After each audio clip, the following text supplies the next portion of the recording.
We are here with Chaise Dennis. Hi guys! It's so good to finally talk to your audience. Okay, they are. We'll give them like a minute. Oh, they are pouring in. Hi guys. Well, cheers. Cheers. What are we drinking?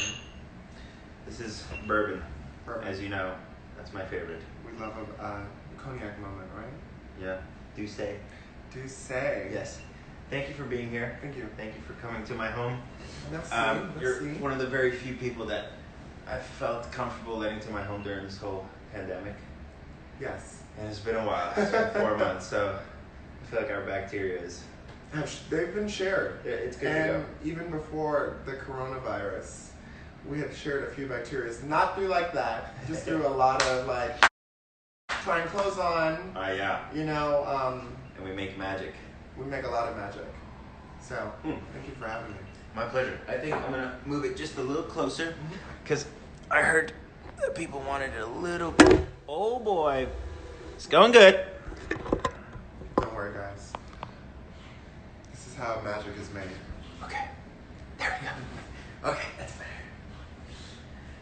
Okay, so first and foremost, Chaise, Yes.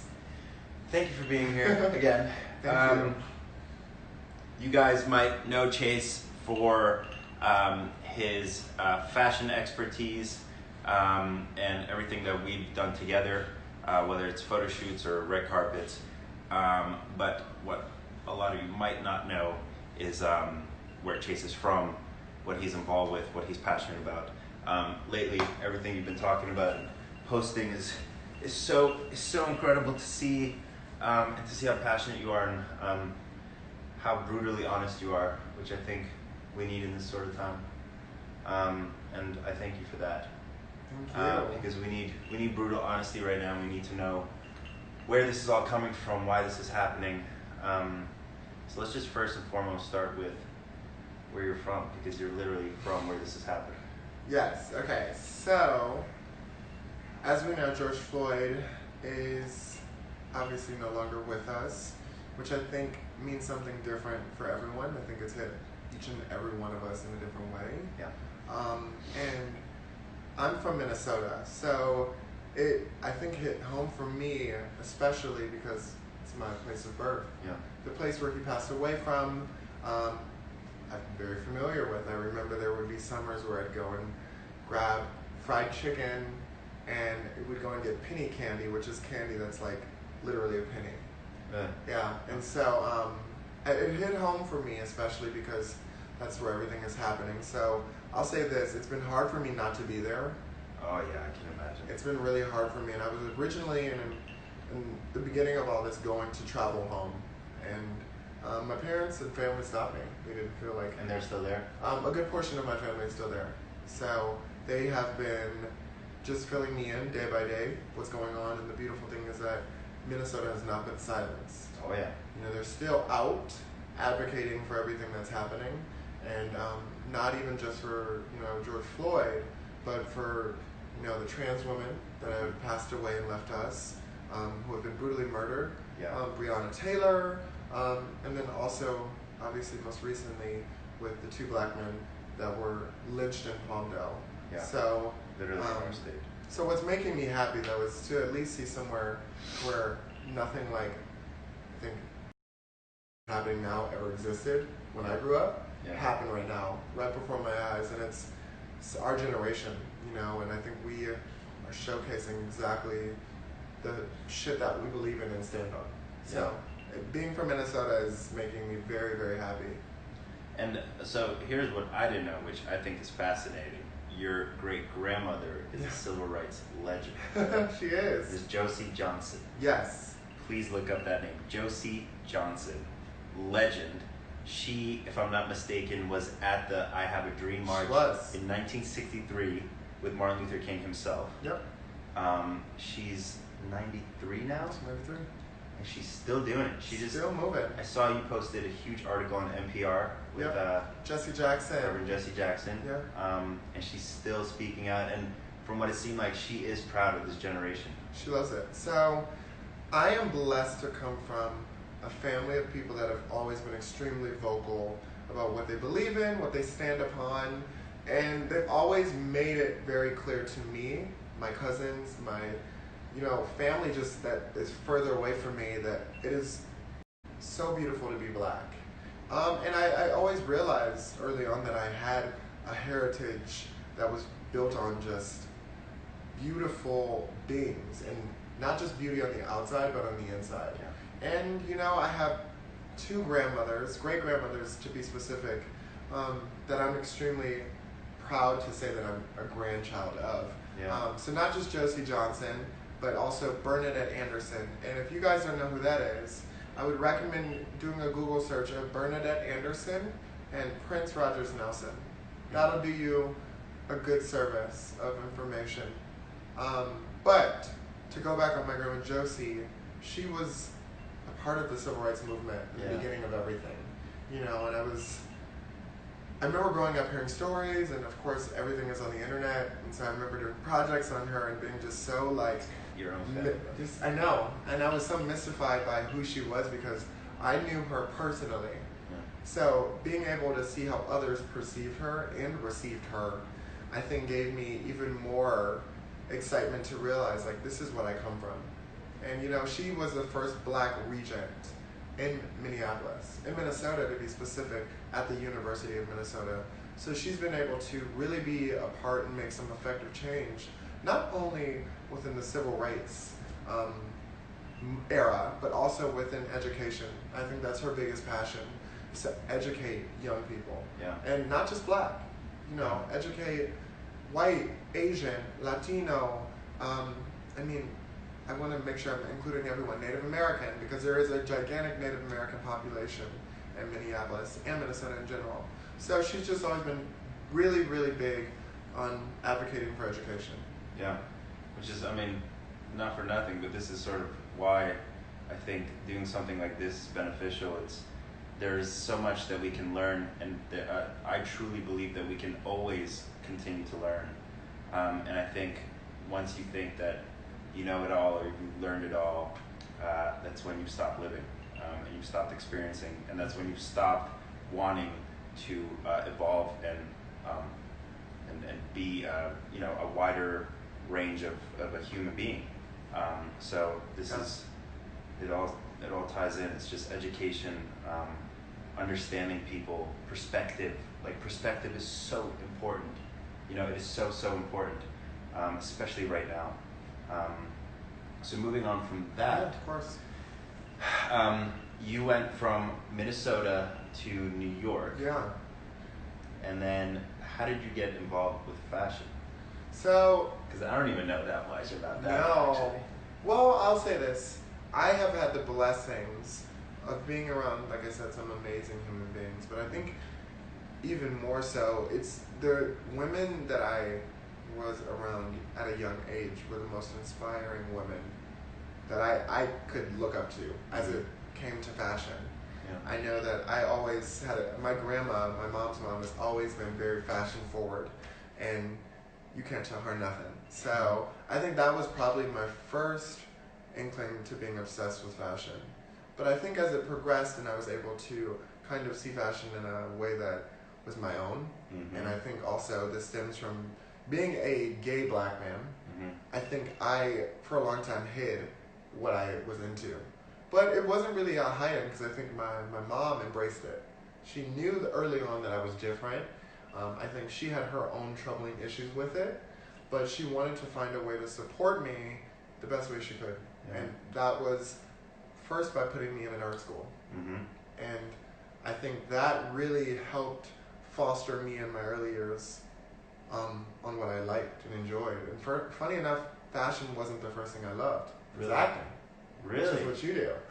Because I'm very dramatic, I'm very dramatic. I know how to, turn into a lot of different characters. 911 Lone Star Season 2. I don't know, guys. Oh, I don't know. But that was the first thing. And I remember I did a play in grade school called, well, I'm sure most of you know, Into the Woods. Yep. And I remember how serious I took it. And I loved it. And I remember afterwards, the school never put me in another play. Who knows why, but they never did. And I think, I internalized it and I remember I acted like it didn't bother me, but it bothered me so much. Of course.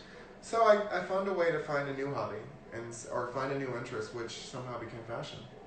I remember, I think my first real fashion job was, I was walking around the mall with some friends. I was like 14 years old, and maybe 15. And I remember I walked into Aldo. That was my first job. Walked into Aldo, and I was like talking to a friend of mine, and I was like acting like I was the expert. And the woman who worked there, I think her name was Susie, and she was like, "Oh my God, I'm obsessed with you, your energy." She asked me if I wanted to work there. Kid you not. I didn't even interview. Wow. She asked me if I wanted to work there, and I said, "Yeah, sure," because I wanted a job, I guess. Yeah. And yeah, that was the first job, and then I went on to work for a woman named Misa Hilton, and really I was educated under Misa more so than anything. And Misa is an iconic stylist. If you guys have the time, she created the image of 90s hip hop. So when you look at Biggie, when you look at Jodeci, Lil' Kim, Mary J. Blige, that is all her doing. What? Yeah. So Misa, insane, Misa came up with Puff Daddy, and Misa and Puff Daddy have a son named Justin. So Misa really is the architect of what a fashion stylist is, in my opinion. When I think of what a stylist is, I think of her. So literally styled an era. And created what most of us know now as hip hop culture. Yeah, that's true. As it becomes to imagery and things you look at visually. So I worked with her and really got to understand and hear things in a very specific way, because she's very forward and honest, even if you don't want to hear it. Yeah. And so that was a beneficial time. And then I moved to LA. I mean, I'm trying to fast track it, but I feel like really where most of my career started was in LA. Yeah. And I worked at Farfetch, which I had a very weird role, and then it just trickled into doing a lot of side jobs on my own through styling because I was very good at it. Yeah. And you're very good at it. yeah, I enjoy it. Yeah. You know, I have my days where I hate it, but I love it. Nonetheless, I think that's any job, but it's my passion. It is something I really enjoy. So I love from our very first even conversation about fashion, how knowledgeable you were, how honest you were, and just how exactly you knew what you wanted to do before I even said like 3 sentences. You're like, oh, Yeah. I know. well, because when you and I I know the first brands. met, I know what we're gonna do. Yep. I know exactly what we're gonna do for the next couple looks, and then we're gonna switch it up, and then we're gonna switch it up here, and then we're gonna stay with this little thing, and then we're gonna switch it up here, and it was always this beautiful, like it was truly like it was a tag team effort. You know, it's like you listen, but you also have your own knowledge, and then you brought stuff for me that I have never seen before, and influences that I've never heard of before. Yeah. And that literally was happening from the very first, I know. outfit. I remember when I first reached out to you, because I don't think you were still in the beginning of shooting. And very beginning. And I remember I already knew this was going to happen. I was like, hey, I'm going to be your stylist, so be prepared. That's literally And I think one of the biggest things that connected us was how forward you were. Yeah. And that's probably because you're from New York, and I'm from New York, and you don't really get that as much in LA. And I was like, oh, he knows what he wants. I love that. You know, there's no sugarcoating. You're like, I'm going to be your stylist. And I was like, okay. We just went with it. Yeah. Sure. It was very, look, you know, I'm a very honest and what do they say? I'm a straight shooter. Yes. And I find that there's no time to waste. And No. we might as well Especially right now. put all the cards on the table and just say what you mean and mean what you say. Yes, exactly. And that's exactly how I look at life. How do you see sort of the world of fashion and style right now going on with everything that's going on? Because I know a lot of brands are putting up a bullshit facade. Yeah. I know a lot of brands are being extremely supportive, and then there's still brands that are silent. So how do you see sort of the world of fashion and style moving forward after all of this? Yeah, I mean, look, you know, I think I mentioned this to you. This is not the first time something like this has happened. Yeah. So I think it's imperative for not just the industry of fashion, but all industries that contribute to that contribute to really the raping of black people. And that sounds very brutal because it is. You know, for so long, I think has black culture been raped and mutilated and picked apart. And it's been a pressing issue for a very long time. And I think right now, obviously, there has been a boiling point that the country and the world has reached. And with fashion, I have quite a lot of issues, you know, because I've seen a lot of what happens behind the scenes. Yeah. And I think the most frustrating part of right now with the industry, and outside of fashion, because fashion is just only one segment of it, fashion and beauty, is seeing that I think the most telling part is when you go on an Instagram of a company and you see that all of their content has been distributed within a week span of just nothing but black people. And it's very disingenuous. Yes. And I hear this often, or I see it, where people are like, well, at least they're doing this at least, you know, they're trying to, you know, understand. But I don't think that's trying to understand. What I think it is I think it's trying to overcompensate. Yes. For what's happening right now in the world. And I posted something about Allure magazine. Oh yeah. Yeah, I said Allure magazine is turning into Hype Hair. Now, for those that don't know who Hype Hair is a black publication that is pretty much focused on black women and black hair, which is a whole nother discussion on its own. But Allure had started to look at, it started to look like how black publications and black Instagrams look like, which kind of horrifies me. Because it's a little weird. Yeah. And I say weird because it seems to be like a trend, Yes. you know? And I don't want my skin color, I don't want the women that I look up to, the women I grew up around and seeing and I still keep around me, become a trend. Yeah. It's inappropriate, it's disgusting, and it's really not called for. I think the best way to deal with any type of issue that is slightly, I guess, when you think about these industries are very discriminative, I think it's important to recognize that you should speak with these people that are part of these neglected demographics. Yeah. And so if you're going to focus your audience for the week or focus your content for a specific time on a specific race, such as black women and black men, it's important to make sure that you're dealing with it in a way that's sensitive and not just throwing out some shit because it looks good, Yes. or it makes you think this is okay. This is going to, you know, this is going to sweep under the rug the emotions that are currently here. Yeah. And I think, you know, the industry needs to stop looking at things as an oversight or a mistake, because it's deeper than that. Yeah. And until you really address it in a way that, I guess, really benefits the people that are being neglected, then you're never going to really be able to progress in a way that's beneficial for yourself and for the people that you're neglecting.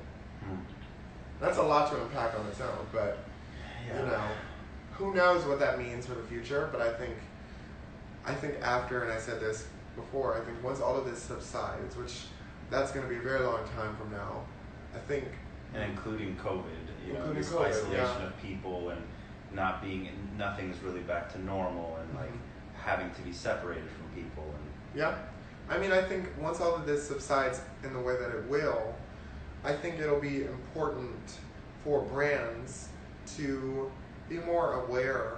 And this is something that should have already been done, but it's even more imperative now to be aware, because the value of the black dollar is very high. Yes. You know, we contribute to so much of this. I mean, we contribute so much to society, and not just beauty, not just fashion, but tech, you know, business. I feel like sports. I mean, that's even something. LeBron James, thank you for more than a vote. Holy fuck. I'm going to keep talking about that until November. Look, and also thank you to Kaepernick, who really was on the front lines of this well before all of what's happening right now. Literally lost his livelihood because of it. Yeah, I mean, God. And I want to also shoot respects to like the people that are like Kyrie Irving's, the ones that are sitting in the rooms that are still fighting for the fact that, look, it is a business, and I get it, like, you know what, this is how we survive, this is how we, you know, afford for our families to live. But nonetheless, the black men that are dying, the black women that are dying, the black trans men and women that are dying are really people that are just like me. They're black. Beyond the fact of gender and sexuality, they're black. I appreciate the fact that they're standing upon those people and saying, look, it's deeper than sports. It's deeper than money right now. Entire races being just diminished left and right. So I think I would just... It's been going on for 400 plus years, at least in America. And just in America. And there's a lot of deaths that we don't even know about. But I always say, someone with a camera in front of them or their body camera, or before body cameras were even made, you know. Just look at the middle passage. Google the middle passage. People can still easily turn them off. Yeah. Like, what the fuck is that about? It's unfortunate. But hey, you know what? I think we're living in a time right now where it's beautiful to see the fact that people are using their phones for the greater use of it. And not for just texting and calling, for cameras and videotaping. So thank you to those that have been able to capture the wrongdoings of what's happening in the world. And thank God. Yeah, because I mean, if we didn't have that, none of this would be happening right now. And honestly, for the audience that's watching, I would say go look at Emmett Till. It's going to I'm sure it's a name you guys have heard, but like, take some time to dive into it. It's very sad, but it is exactly the reasoning why most of us are fighting so hard now because of that specific case. So look into it. I would recommend that. Yeah. Do you sort of feel like, well, here's the thing, and this is what I talked about with Brian. And again, thank you for everybody's comments and everybody that has watched. It's been nothing but love, and Brian has felt a wave of incredible messages and super heartfelt stories that, I'm sure it's scary to share with someone, especially someone that you don't know, someone that you just watch on television. So I thank you guys for that. How do we maintain this revolution to keep moving forward? And I call this a revolution because it is a revolution. Absolutely. How do we maintain this revolution to keep moving forward? And this is something we talked about before this. This is not just an issue in America. Right now it's highlighted in America, but it's an issue all over the world. Yeah. And how do we keep this revolution moving forward? I mean, look, I think this... And that's obviously a super complex question. You know what I mean? But I think we sort of have an opportunity right now to really do something, with the power of, the masses coming together, with the power of social media, with the power of people finally opening their ears, maybe for the first time ever, opening their eyes for the first time ever, and fucking opening their souls for the first time ever. I think it is so important and imperative to understand that this is bigger than just the U.S. This is a worldwide issue. And the reason why it's a worldwide issue is the fact that slavery and racism more often than none existed here in the U.S. More than none, because it's a system that's been taught. However, the enslavement, which we are going through a new version of what slavery looks like now. Because I don't believe that black people or people from African heritage have truly been freed. I don't think that ever really existed. And it doesn't exist now. But what I think people need to understand is that the system and institution of racism and slavery really existed within Europe.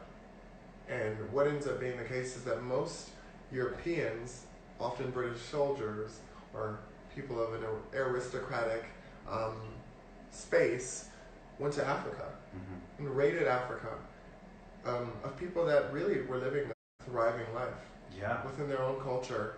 And so what I mean by the fact that we need to just realize that this is not a trend. This is something that is... And it's not something new. No, it's not anything new. I feel like, I always go back to 12 Years a Slave, which is, it's a horrifying film, but it's a film that's so real and it's rooted in just brutal honesty. And it is a must-watch. It's like, obviously, expect some extremely brutal themes, but that's what it was. It was a brutal time, and but I mean, at least for me, that was one of the most insightful films I've ever watched. Yeah. And it's still the most, I think, distraught I felt after watching anything.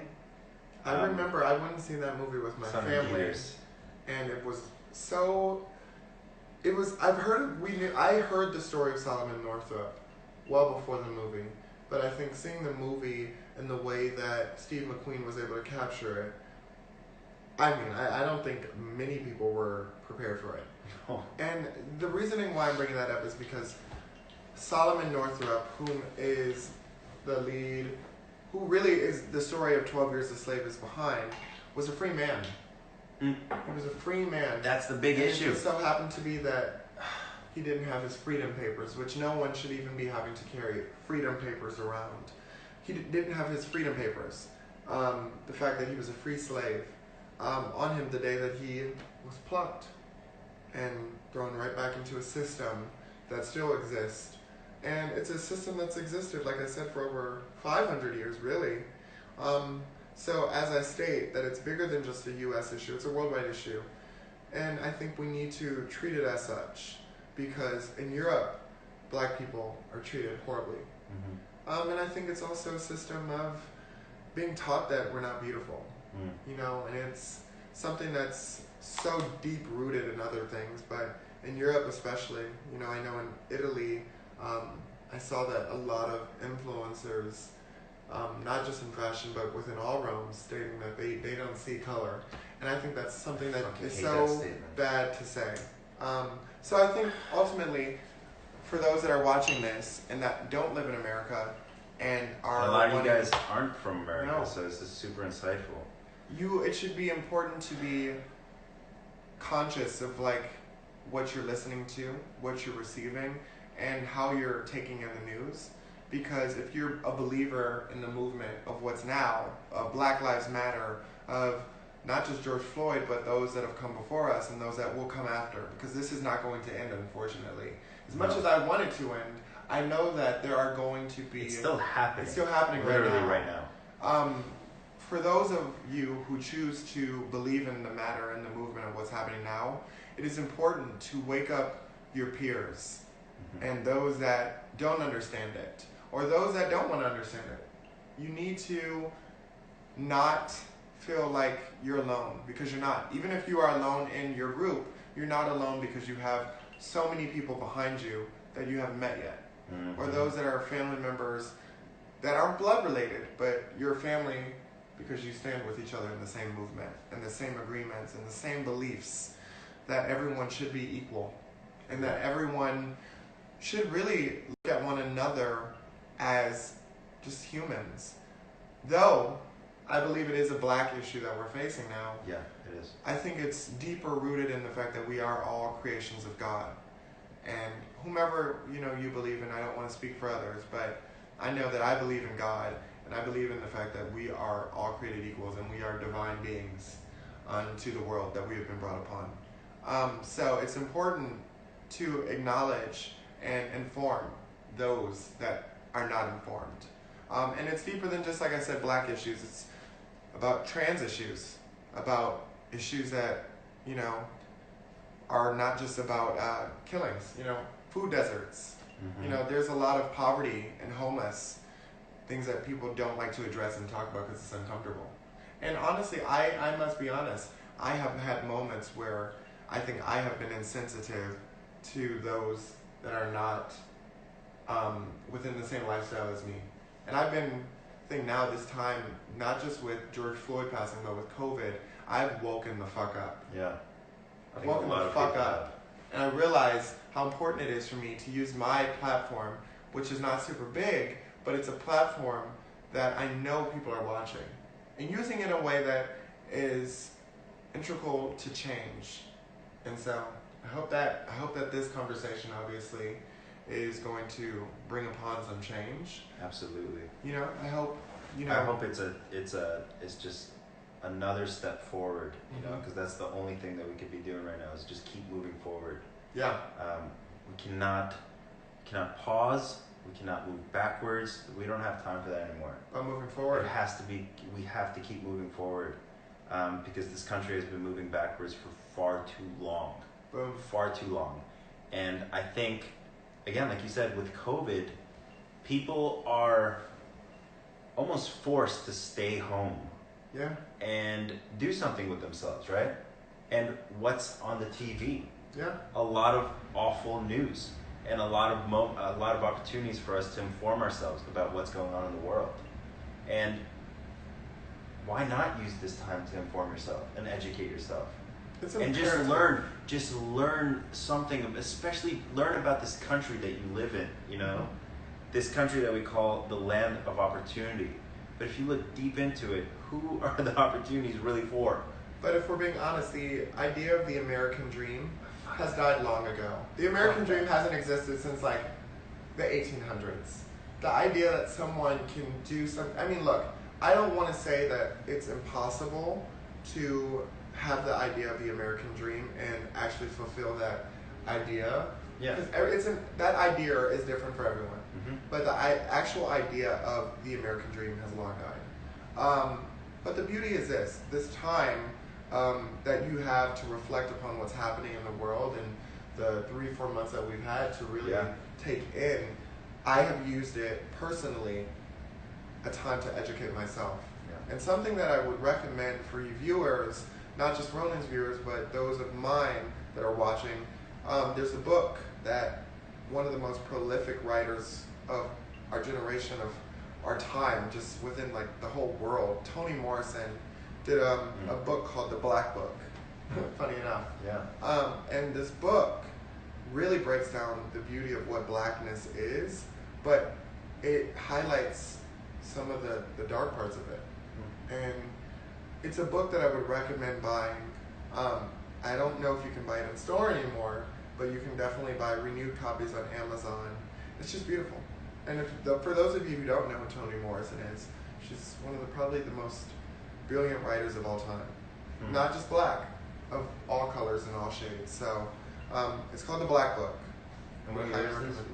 I mean, she did this in probably the late 60s, early 70s. Wow. And it still holds up. I mean, she's got cutouts of newspapers and publications from the 1800s. I mean, this highlights some, like I said, of the negatives of how black people have been looked at and perceived.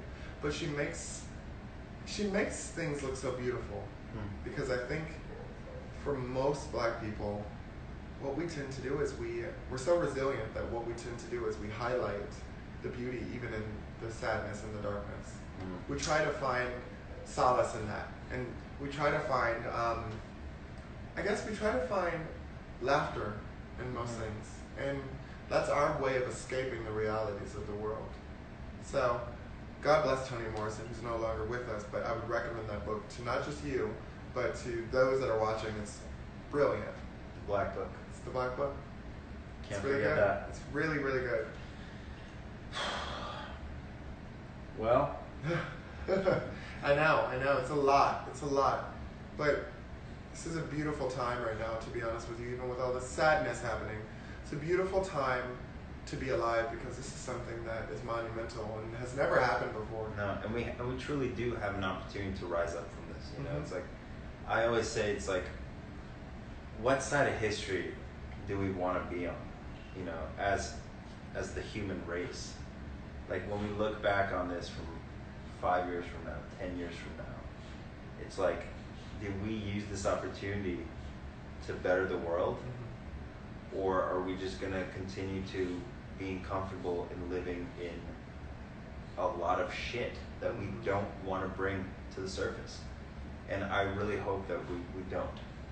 I really hope that we continue to stay uncomfortable, that we continue to stay uncomfortable. Right. Absolutely. Because as we know, with comfort comes a lot of, letting things go by, turning your head to a lot of things. And then shit like this happens. Yeah. So, again, please, keep moving forward. And I said this last time, find your lane, which is something that I think people need to hear, because I think a lot of people are trying to, grab at everything and, be involved in everything, and just, do almost too much, you know. But like, if you can really find the lane that you are really passionate in, and can do some good and make some change, go all the way. Go all the way in that lane. And again, it's like whether it's spreading information or donating or holding, you know, meetings or chats or starting an organization, who knows, leading protests. Just please find a way to attribute to this revolution and find a way to help lead this world into a better place, because we need every single person right now. And we need it across the board. We need it for people. We need it for children. We need it for animals. We need it for the planet. And do it with intent. Yeah. I think that's most important. Yeah. Don't do it just because you see your friend doing it. Yeah. Be a leader. Don't be a follower. Be a leader. And even if you are not comfortable with doing so, you are ultimately, everyone has an obligation to do something good, not just for humans, but for the world. Yeah. And even if you are uncomfortable with doing so, everyone has their own comfortability levels as it pertains to protesting, and you can protest from home sometimes. Absolutely. And what I mean by protesting from home is using your platform to post content that is relevant to now, and making sure that it still stands after all of this. You know, I think that is important to realize. Oh yeah. And again, we have this massive thing called social media where we can spread information like wildfire. Yeah. And we can connect with the entire planet. Mm-hmm. We can learn so much from just our cellular phones or our computers, you know, and do not take these things for granted. Like, we have all this access to information and change for a reason, and I think now more than ever we need to use it. There's an endless amount of knowledge right now. There really is an endless amount of knowledge, and we don't have to walk to the library. We don't have to open an encyclopedia. All you have to do is swipe up on your phone. So again, thank you to everybody that was watching this. Chaise, you're amazing. Oh, thank you. Look, it's the least that one could do. It is. It's it really is. The least. This makes me happy more than anything. To be a part of conversations that do enact change, and I think ultimately move the needle forward. And moving the needle forward in a way that is beneficial not just to Black people, because that is my fight, but moving the needle forward for the whole world so that we can all live together in a way that is powerful, loving, and most importantly, equal. Yeah. I've been seeing something that's been sent out on social media about Black people aren't looking for revenge, but instead just looking for equal change. Looking for what they were promised in this country. Don't tell me that all men are created equal and then they're not. Nope. So, we have so much work to do, and again, it's going to be a long, hard fight, but it is going to be worth every single second if we can come out on the other side of a better world. And please do not forget that. If there's one thing that we should never stop fighting for, it's for each other, and it's for this planet that we live on, because it's really all we have. All we truly have is each other and this big sphere in the sky that somehow is able to have us on it. So please, let's not forget that. I love you guys. Thank you for tuning in. And Chaise, again, thank you so much. Please, this is the least I can do. And thank you guys. I'm going to be that shameless plugger, but feel free to go and follow me. Just because I think a lot of the content, not just that I'm posting, but the things that I'm sharing with the audience that I have, and also from a lot of my peers, it's beneficial to not just you, but to everyone. So it is. Please feel free to go follow me, because it'll probably give you a different train of thought. Mm-hmm. Exactly. Thank you guys, though. Thank you for having me. Oh, dude. I'm so grateful. Thank you. All right. Ciao, everybody. Happy Sunday. That's good.